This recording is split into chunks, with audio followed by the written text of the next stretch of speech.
Hey guys, so my new mic just arrived in the mail. It was actually a little bit faster than I expected. Anyway, this is the Blue Snowball. It's a pretty good mic, so let me know if my voice sounds any different and such. Anyway, he's going to lead off with Yanmega while I go with Life Orb Starmie.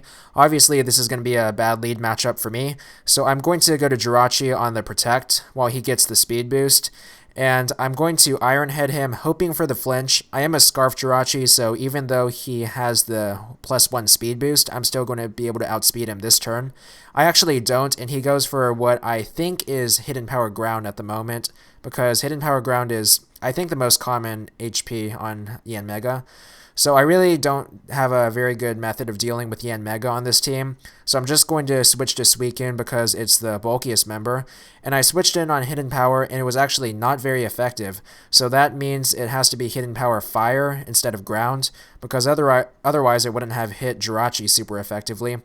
And he switches to Gyarados actually as I switch out, so the fact that he switched in Gyarados to my Suicune means that he made the dangerous assumption that it was actually a Crocune. So I went to Heatran, gonna switch back out again to Starmie. Suicune wouldn't have been a bad switch in either, but Starmie lets me keep my offensive pace. I'm gonna Ice Beam instead of Thunderbolt on the switch, because just in case he switched to a Grass type or maybe Scarf Flygon, I could really put him under some pressure there. But instead I get an Electivire, which isn't bad. I go for a Hydro Pump, and I definitely would have KO'd, except I get that unfortunate 20% miss, which he takes advantage of and gets me with Thunder Punch. So yeah, it takes Life Orb recoil from that. Gengar should be able to finish off Electivire, so I'm just going to go in and Shadow Ball. Not really going to overpredict or anything. I don't really think I'll need to. It ends up that prediction is not always necessary against every opponent. He goes back into Yanmega at this point, and since I now know that he does not have Hidden Power Ground, I know that Heatran is going to be a very safe switch-in, so I'm just going to go into Heatran and get the pretty much free switch-in to set up my Stealth Rocks. Stealth Rock, singular, not plural. Bad habit there.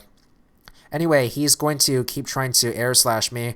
I guess he really doesn't have much else to do because he'll basically die the next time he switches in. So he does get that crit, which is a little bit annoying, but I am going to finish him off with Flamethrower at this point. So it really isn't that much of a problem. And I do get rid of Yanmega, which is pretty nice, so I don't have to deal with that anymore. Of course, he is going to go into Gyarados now because it's a good Heatran check. And he does take that Stealth Rock damage, so that puts him under a little bit more pressure, which is really good. I'm going to go into Shaman at this point. Suicune probably would have been the better switch-in because it actually has Hidden Power Electric, but I don't know, I guess I was just trying to save it for late game or something, because I ended up going to Shaman instead. I thought that he would attack, so I went for the Leech Seed, because, you know, most Shaman are offensive sets that don't have Leech Seed, so I thought he wouldn't risk a taunt. But instead he actually does, and that's kind of annoying for me because pretty much means I wasted a turn doing nothing. And I'm also going to miss my Seed Flare next turn, which is also pretty bad. So yeah, if I don't get rid of Gyarados pretty soon, then I'm going to run into trouble because he's going to get too many Dragon Dances in. Fortunately, he misses his Stone Edge, which kind of makes up for my Seed Flare miss. I think he's actually going to get a second miss later. But overall, the hacks wasn't too bad in this battle. It was roughly even, I think. So he's going to go for a Stone Edge. It actually doesn't do too much, a little bit more than half, I think, because I'm running a really bulky Shaman with max HP EVs, putting me at exactly 404 HP. So yeah, if I was running a subset, I would be able to survive Blissy's Seismic Tosses, but I'm not really using Substitute on this set, although I could definitely try it sometime.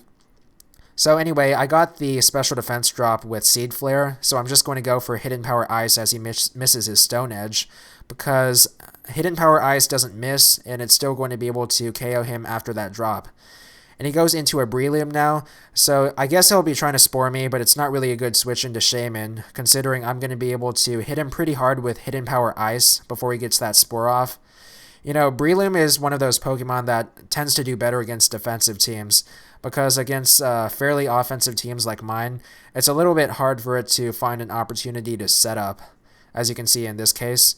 So he's going to get his Toxic Orb activation as I go into Heatran. I was planning to just fodder Heatran to Spore, because I didn't think that he would do anything else really. I was just going to go for the Flamethrower. I guess he could have focus punched at this point, but it really doesn't matter because either way, I'm either going to lose Heatran to focus punch or Spore. And whatever it is, I'm going to be able to send in a check to Breloom. Actually, Gengar is what I use for my Breloom check on most offensive teams.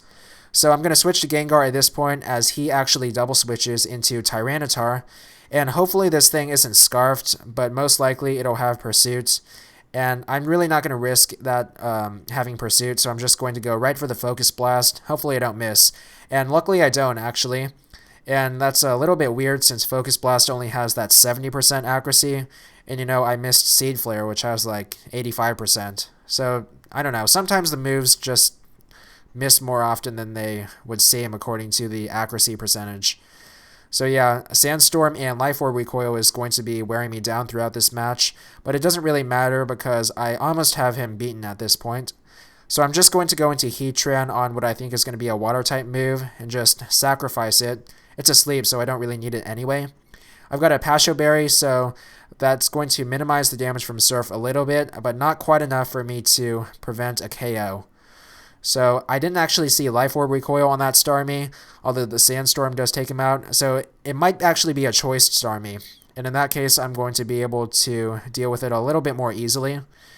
And I'm just going to go for the Seed Flare, just in case it wasn't choiced, because I've actually heard of some people running Expert build for some reason. I really don't know. I have no idea why. And either way, even if he switches in Breloom, Seed Flare would have taken him out anyway. So now he's going to go back into Starmie. The fact that he's not Life Orbed means that I'll be able to KO him with Seed Flare. So I'm just going to stay in and finish him off. I should be able to survive the Ice Beam. And he actually goes for the trick. It turns out it was a Spec Starmie as opposed to a Scarf Starmie. So that Seed Flare is going to manage to take out Starmie and win me the game. So good game. Thanks for watching, and don't forget to leave a comment.